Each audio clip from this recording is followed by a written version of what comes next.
এক ব্যক্তি প্লেনের সমস্ত জল কিনে নিল। সবাই তার দিকে তাকিয়ে হাসতে লাগল, ভাবল সে যেন তৃষ্ণায় পাগল হয়ে গেছে। কিন্তু তারা জানত না যে লোকটি ৩০ বছর পরের সময় থেকে এসেছে। ৩০ বছর আগে লোকটি এই ফ্লাইটে ছিল।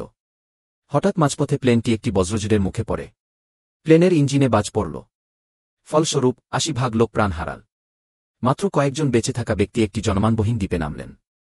এই দ্বীপে সম্পদ খুব কম ছিল, কিন্তু তবুও তারা ৫ বছর ধরে বেঁচে থাকতে সক্ষম হয়েছিল। একদিন তারা জানতে পারল যে সমুদ্রের নিচে একটি গুপ্তধন লুকানো আছে।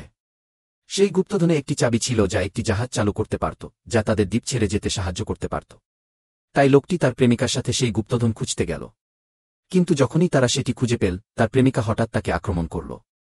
সে তাকে পরিত্যাগ করে চলে গেল। জানা গেল যে তার প্রেমিকা অন্য একজনের প্রেমে পড়েছিল।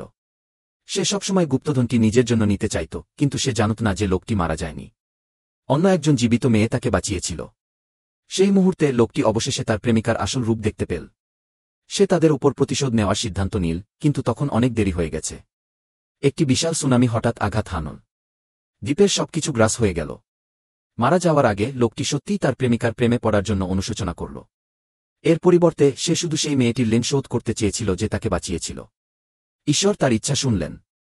লোকটি পুনর্জন্ম লাভ করল এবং এই প্লেনে ফিরে এল। বজ্রঝড় আসার মাত্র ২০ মিনিট বাকি ছিল। সে প্রথমে সেই মেয়েটিকে খুঁজতে চাইল যে তাকে তার আগের জীবনে বাঁচিয়েছিল, কিন্তু তার প্রেমিকা তাকে থামাল। সে লোকটির কাছে অভিযোগ করতে থাকল যে সে তাকে ইকোনমি ক্লাসের টিকিট কিনে দিয়েছে। আগের জীবনের কথা মনে করে লোকটি সবার সামনে তার সাথে সম্পর্ক ছিন্ন করল। তারপর সে সেই মেয়েটিকে খুঁজে বের করল। লোকটি তাকে তার জানা সবকিছু বলল, কিন্তু মেয়েটি এই মুহূর্তে তাকে মোটেও চিনতে পারল না। সে বিমানবালাদের ডাকল। বিমানবালারা লোকটিকে তার আসনে ফিরে যেতে সতর্ক করল, কিন্তু লোকটি জরুরি নির্গমনের দিকে ছুটে গেল এবং প্লেন থেকে নামতে চাইল। সবাই ভাবল সে পাগল, কারণ বাইরে আবহাওয়া ঠিক ছিল। বজ্রঝড় হওয়ার কোনো সম্ভাবনা ছিল না। তাই প্লেনটি স্বাভাবিকভাবে উড়ল। কিন্তু উড্ডয়নের কিছুক্ষণ পরেই লোকটির ভবিষ্যদ্বাণী সত্যি হল। প্লেনটি আবার সেই জনমানবহীন দ্বীপে বিধ্বস্ত হল। এবং এরপরে লোকটিকে যার মুখোমুখি হতে হল তা হল সেই বিশাল সুনামি।